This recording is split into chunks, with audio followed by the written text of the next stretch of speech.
Lundi 16 mai de l'an 2022, bonsoir à toutes et à tous, heureuse de vous retrouver.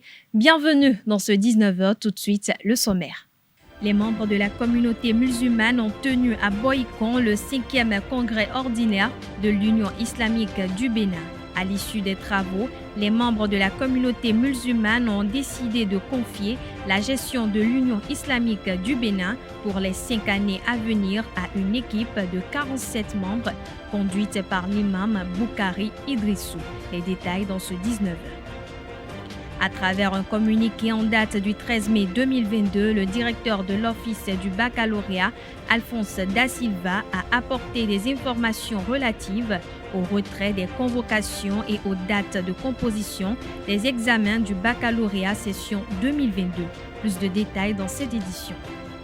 En sport, pour le compte de la 15e journée de la Super League Pro, l'AS Cotonou remporte le match contre Espoir FC au stade René Pleven de Cotonou ce dimanche 15 mai 2022. Dans un instant, le point de cette alléchante rencontre footballistique.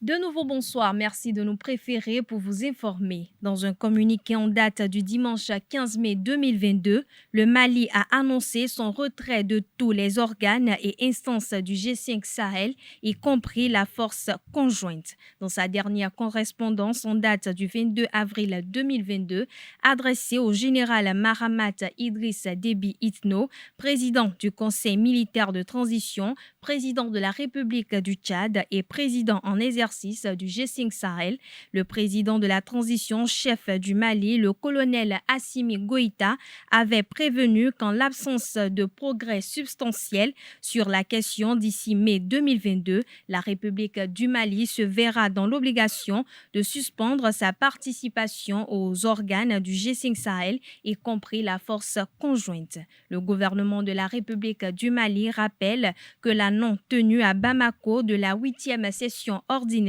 de la conférence des chefs d'État des pays membres du G5 Sahel ainsi que des réunions statutaires des autres organes constitue une violation d'une décision prise par l'institution, mais aussi celle des tests de base du G5 Sahel. L'opposition de certains États du G5 Sahel à la présidence du Mali est liée aux manœuvres d'un État extra-régional visant désespérément à isoler le Mali. De cette situation, le gouvernement de la République du Mali en déduit une perte d'autonomie de décision, une instrumentalisation et un dysfonctionnement grave des organes du G5 Sahel, notamment la conférence des chefs d'État et le secrétariat exécutif dont le programme de travail annuel et le budget 2022 ne sont toujours pas adopté par le Conseil des ministres de l'institution. La décision de retrait de la République du Mali du G5 Sahel sera notifiée aux États membres de l'organisation conformément à la procédure prévue en la matière. Toutefois, le Mali réaffirme son engagement constant en faveur de l'intégration et la coopération régionale pour la réalisation d'objectifs qui servent les intérêts majeurs des peuples africains. Je l'annonçais au sommaire de cette édition, les membres de la communauté musulmane ont tenu samedi 14 mai 2022 à Boïcon le 5e congrès ordinaire de l'Union islamique du Bénin. À l'issue des travaux, les membres de la communauté musulmane ont décidé de confier la gestion de l'Union islamique du Bénin pour les 5 années à venir à une équipe de 47 membres conduite par l'imam Boukari Idrissou. L'imam central de la ville de Boïcon conduit désormais ainsi la destinée de l'Union islamique du Bénin. Pendant les 5 années à venir, les 47 responsables du bureau exécutif national de l'Union islamique du Bénin, Ben Bar UIB, ont reçu mandat pour organiser et gérer la communauté musulmane selon les prescriptions de l'islam et les tests de la République. Le président élu place son mandat sous le signe de la continuité. L'équipe dirigeante a pour mission essentielle de favoriser l'émanation d'une communauté musulmane unie, cohérente, dynamique, dotée d'un pouvoir d'interprétation et d'élucidation théologique et doctrinaire. Notifions que 4 autres grands défis attendent l'équipe de l'imam Boukari Idrissou. Il s'agit entre autres de poursuivre l'élan de réforme enclenché par le bureau sorti, la construction de nouveaux sièges, l'automisation financière de l'UIB, et enfin mener des actions hardies pour le développement de l'islam au Bénin. Au terme de ce 5e congrès, les membres de la communauté islamique ont saisi l'occasion pour remercier le chef de l'État Patrice Talon pour son implication dans la résolution de la crise qui avait secoué l'Union islamique du Bénin. Ce 5e congrès a connu la participation de plusieurs personnalités dont le président de l'Assemblée nationale, Louis Vlavlonou, et le patriarche Karim Da Silva. À travers un communiqué en date du 13 mai 2022, le directeur de l'Office du baccalauréat, Alphonse Da Silva, a apporté des informations relatives au retrait des convocations et aux dates de composition. Selon le directeur Alphonse Da Silva, les candidats libres au baccalauréat session 2022 peuvent consulter à l'aide de leurs identifiants de connexion leur numéro de table et centre de composition sur le lien inscription.bac.bj.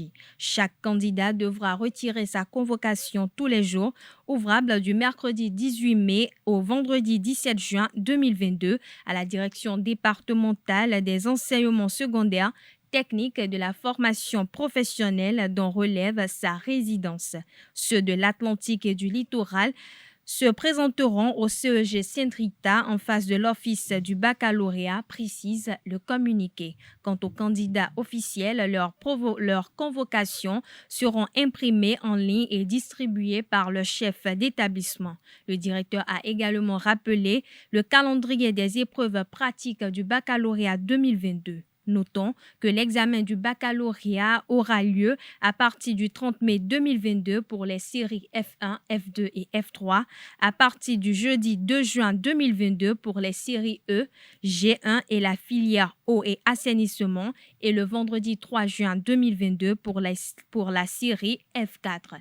À cet effet, les candidats sont priés de vérifier leur centre de composition des épreuves pratiques sur leur convocation. Tous les candidats devront vérifier les informations, nom, prénom, date et lieu de naissance figurant sur leur convocation afin de faire les formalités de correction au cas où elles comporteraient des erreurs avant le démarrage des phases écrites, précise Alphonse Da Silva. Au cours de la 9e réunion ministérielle de la coalition mondiale contre Daesh le mercredi 11 mai 2022 à Marrakech au Maroc, le Bénin a déclaré son adhésion.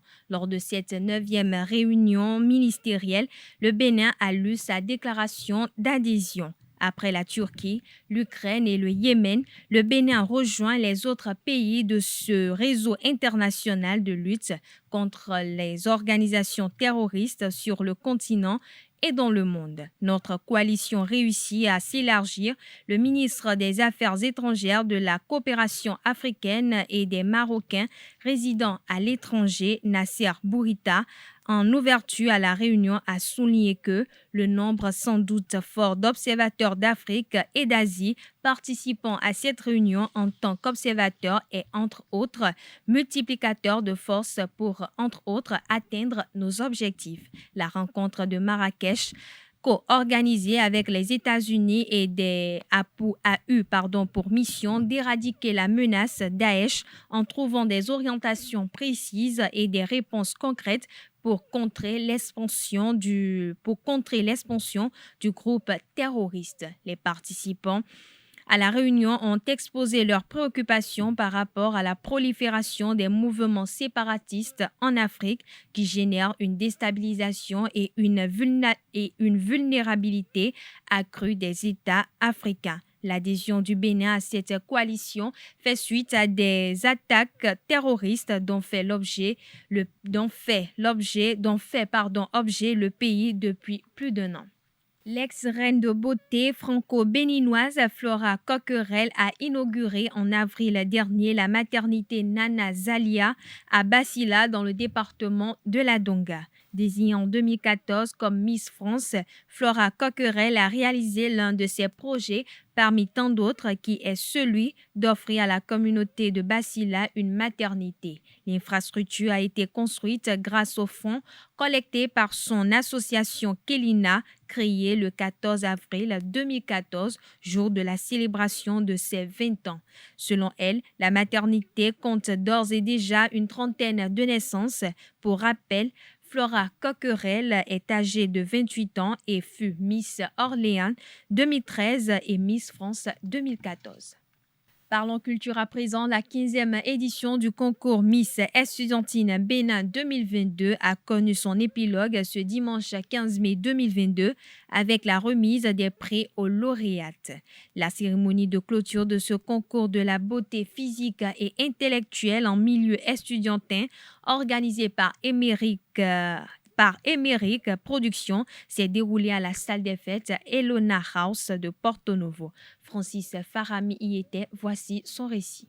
Le concours Miss Estudiantine Bénin récompense les 3 candidates couronnées pour l'édition 2022 au terme des différentes étapes de la compétition, notamment la Miss et ses 2 dauphines en présence de leurs parents et amis. Les autres candidates n'ayant pas démérité ont également reçu des lots de consolation. Au programme, 3 motos pour les couronnés et de nombreux dons et prix.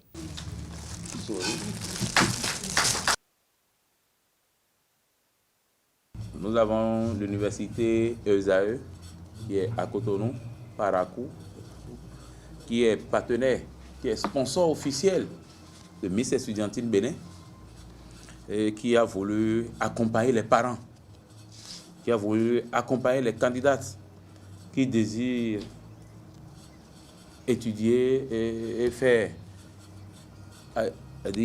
aller jusqu'au master. Joël Émeric Alagbé, promoteur de l'événement, invite les lauréates à la prudence. Je vous invite à la prudence. Je vous invite au port du casque. Chaque fois que vous voulez faire, ne regardez pas parce que vous avez fait tel cheveu, vous avez fait tel pour ne pas mettre casque. Ou vous avez fait tel maquillage pour ne pas mettre casque.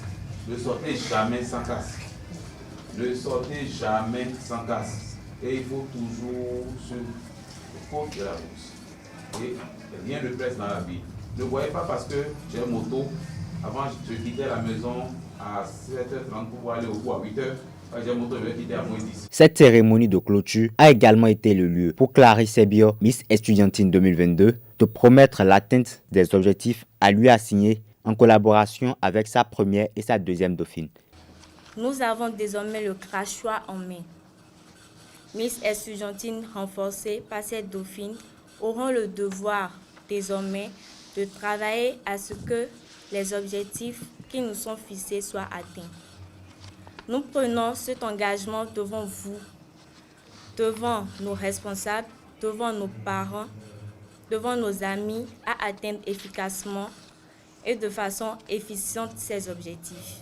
Cette cérémonie a été le lieu pour les lauréates de présenter le plan d'action de leur mandat portant sur le thème « Harcèlement en milieu estudiantin, l'étudiante avant-gardiste de la lutte ». Parlons toujours du concours Miss Estudiantine Bénin 2022. Bruna Missa Rogbe, première dauphine de la compétition, présente les activités du mandat 2022-2023 des 3 lauréates, suivant son exposé au micro de Francis Farami. Il a été confié à la première dauphine de Miss Estudiantine la responsabilité de conduire les activités de communication relatives à notre mandat. Ce mandat qui se veut d'abord celui de l'engagement, de la responsabilité, de l'efficacité et du succès. Ainsi, nous avons inscrit 4 activités phares dans notre plan d'action annuel qui se présentent comme suite. Notre première activité est de demander une messe d'action de grâce en l'honneur de tous les candidats aux différents examens sur le territoire national. Cette activité consistera à demander une messe en faveur de tous les élèves du Bénin et sera célébrée par l'évêque de Cotonou.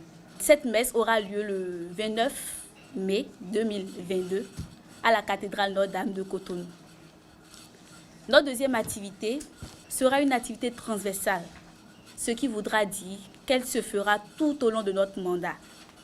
Ce sera la sensibilisation sur les textes et lois en vigueur au Bénin pour la protection et la lutte contre les violences faites aux femmes, ainsi que les modes de dénonciation appropriés.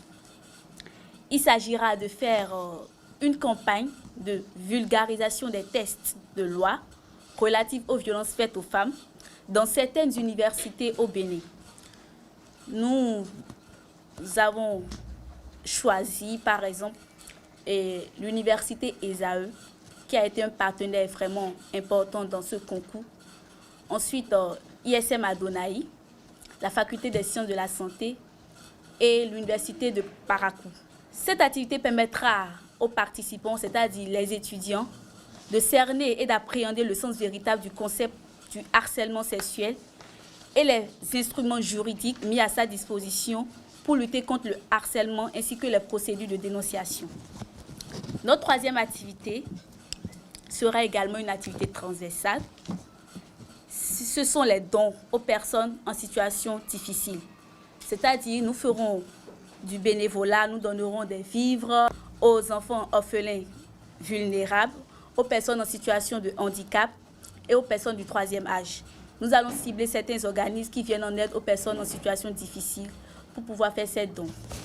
Et notre dernière activité, ce sera une activité récréative et d'échange entre tous les étudiants du Bénin à Grand Popo. Spiritualité à présent, le FA, comparativement à ce qui se fait aujourd'hui, n'a plus son sens. Pour Sylvain Kwasi, prêtre de FA, l'ésotérisme du FA a perdu son principe et a laissé place au charlatanisme. Pour mieux comprendre ce concept, je vous invite à suivre un extrait de ses propos recueillis lors de l'émission Au cœur du mystère sur ESAE Télévision. Il est au micro de Jacques Marion d'Almeida. Déjà au temps de Gedegbe, c'est lui qui a quand même donné le savoir de ce phare qu'on pratiquait déjà à Bomé, à Baner Mapoil. Et Mapoil a fait le livre, là je pensais sur la côte des esclaves. Dans son livre, il écrit déjà, c'était fait en 1936 déjà, que le vieux Boukonou disait déjà que le phare était en décadence. Beaucoup de charlatans sont rentrés dans cette pratique. L'ésotérisme du Fa a perdu complètement. On retrouve que ces pratiques de charme, de griseur, des fétiches, des charlatans qui n'est pas le Fa. Regardez, depuis 1936, car c'est un jour, c'est s'est aggravé. Donc je peux dire, affirmer que les Bokonos sur la côte des esclaves ne sont pas des Bokonos. Ils sont plus des charlatans. Le Fa qu'ils font aux gens, c'est le Fa des contes et chants. Quand tu connais que les contes et chants, par exemple, monsieur le vieux Adjoumouni, c'est le seul qui a réussi à faire la collecte des 12 cassines de Fa en contes et chants. On peut le dire bravo déjà, mais c'est pas un livre de Fa. C'est un livre de savoir. Le Fa n'est pas un savoir. Le Fa n'est pas un enseignement qu'on fait dans les écoles ou dans l'université. C'est la connaissance. C'est la révélation. Même quand tu achètes le livre du Adjoumouni, tu ne peux pas consulter. C'est dommage qu'aujourd'hui, les Africains doivent aller plus loin dans la connaissance du vrai Fa. Quand on parle du Fa, on parle de les faits. Non. On fait de l'enseignement antique des dieux. Quand je parle de l'Égypte antique, je ne parle pas de l'Égypte des phares des Akhenaton, ni de la mer, ni de Yemtep à 600. Non, je vais plus loin. Le premier temple d'Égypte antique qui a parlé du Fa, du dieu Ptah, c'est 12 000 ans avant Jésus-Christ. Et d'après la mythologie, que ce pays a été englouti par les eaux, l'Atlantide. Donc, le Fa est l'ancêtre du soleil. Le Fa, qu'on appelle le pays de la mort, le berceau de l'humanité, n'est pas sur la terre. Quand on parle du Fa, on parle des arcanes d'Ève, les signes des étoiles. L'enseignement des étoiles. Parce que c'est les étoiles qui s'impriment dans la cire de la terre. Le Fa n'est pas lié au culte des éléments, comme beaucoup le répètent bêtement. Parce que le Fa n'est pas mortel. Il a dit, les éléments sont des mortels. Le Fa ne meurt jamais. il est l'étincelle lumineuse en chacun de nous. Donc, quand on va au phare, c'est pour chercher l'étoile, le divin qui t'habite. Parce que Dieu est enfoui dans le subconscient de chaque être. Donc, il faut aller à l'oracle du phare, qui est l'oracle du soleil, pour avoir la révélation de ce signe de phare, de ce signe d'étoile, ton étoile de vie, l'étoile de destin, l'étoile qui t'a mené dans ce monde. Nous, dans la côte ouest, on l'appelle Poli. Le signe de l'âme. Le C poli. Parce que nous, quand on parle de l'étoile, dans la langue fond, on parle de C. Le grand C qui est le Mao le grand C, comme Amora, Maoulissa, et chaque C est en chacun du. Vous voyez, il faut dire que les Juifs nous ont volé le mot C. Le mot C est devenu chez les Juifs le Séphira ou les Séphirotes. Et ils l'ont pris aussi chez les pédagogiens qui parlent de sphères. Quand on parle de sphères, on parle des étoiles. Donc chaque signe de phare est une sphère, est un Séphira qui a une constellation, qui est un univers. Donc, quand on va au phare pour savoir qui es-tu, comment tu peux vivre dans ce monde, en bien ou en mal, qu'est-ce que Dieu a mis à ta disposition, c'est pour ça qu'on va au phare. Restons toujours avec Sylvain Kwasi qui nous démontre que le phare aujourd'hui n'est plus initiatique et que le Legba n'est pas aussi ce que nous rencontrons sur les carrefours. Pour mieux comprendre, suivons-le toujours au micro de Jacques Marion d'Almeida. Donc le phare qu'on fait aujourd'hui de la côte ouest n'est pas initiatique. Le phare, c'est l'initiation. Qu'est-ce que j'appelle l'initiation? Le résumé n'a pas assez de temps. En résumé, peut dire deviens ce que tu es. Qui tu es qui? Je suis le soleil. Quand on parle du soleil, on veut dire je suis l'étoile à 8 branches, qui est le Dieu. Toutes les races de ce monde, on dit que c'est l'étoile à 8 branches qui est Dieu. Dans l'évangile, on dit c'est l'étoile du matin. L'étoile du matin est Dieu. Et chaque étoile est un soleil. Mais qui porte le soleil? Vénus. On le retrouve dans le nom d'Akhenaton, qui a pris ce nom pour s'identifier à ce nom. À Maléfice 4, qui dit Akhenaton, qui veut dire Akhenaton. Vénus est le soleil. Donc les signes du phare sont des soleils.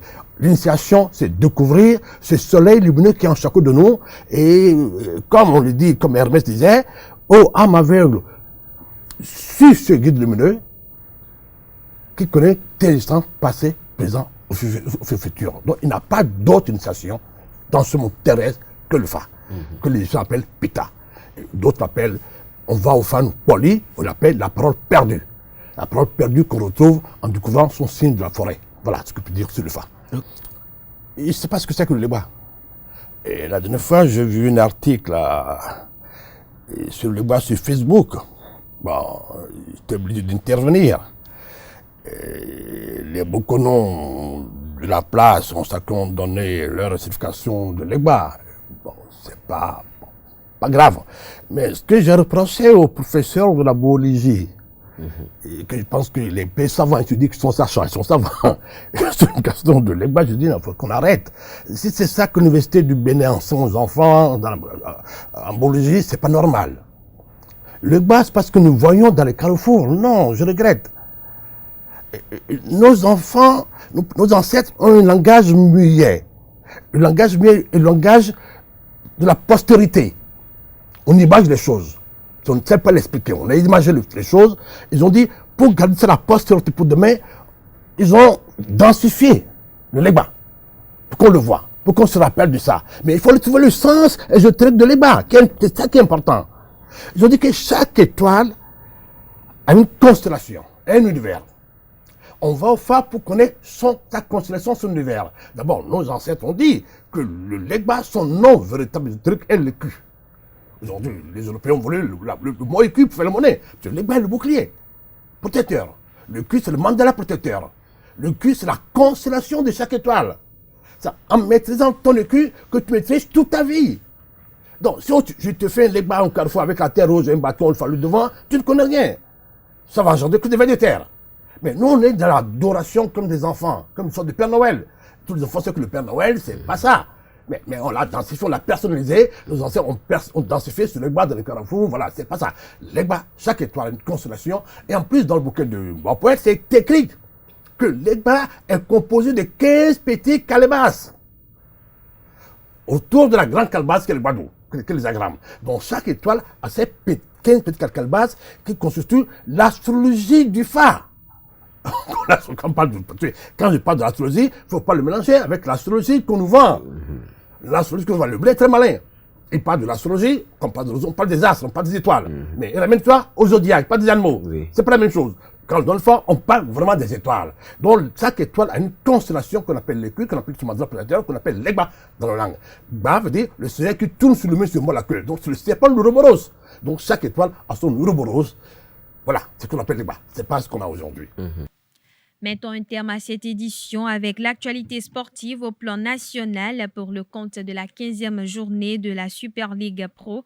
L'AS Cotonou remporte le match contre Espoir FC au stade René Pleven de Cotonou ce dimanche 15 mai 2022. Le match s'est soldé sur une victoire de 3-0 en faveur de l'AS Cotonou. Le récit de la rencontre avec Anaedo. Bonne opération pour l'AS Cotonou qui accouche d'un triplé à la 15e journée de la Super League professionnelle face à Espoir Football Club. Score final 3-0 pour les Cotonois. Pourtant, l'entame de la rencontre a été stérile entre les deux formations. Entre occasion et perte de balle, aucune équipe n'a pu faire la différence jusqu'à la fin de la première partie. De retour des vestiaires, la partie se métamorphose. L'AS Cotonou mène la pression et décroche l'ouverture du score à la 46e minute grâce à Soumaïla Rumpé, le nouvel entrant.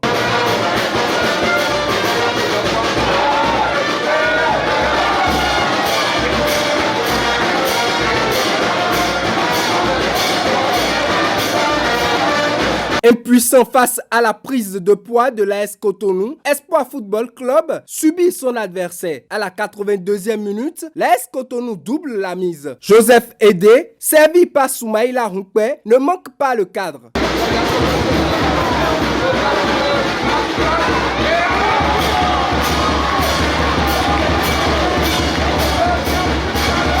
À 2-0, l'AS Cotonou domine littéralement son adversaire. Dans la première minute du temps additionnel, Espoir FC coule en encaissant le 3e but, le doublé de Joseph Edé.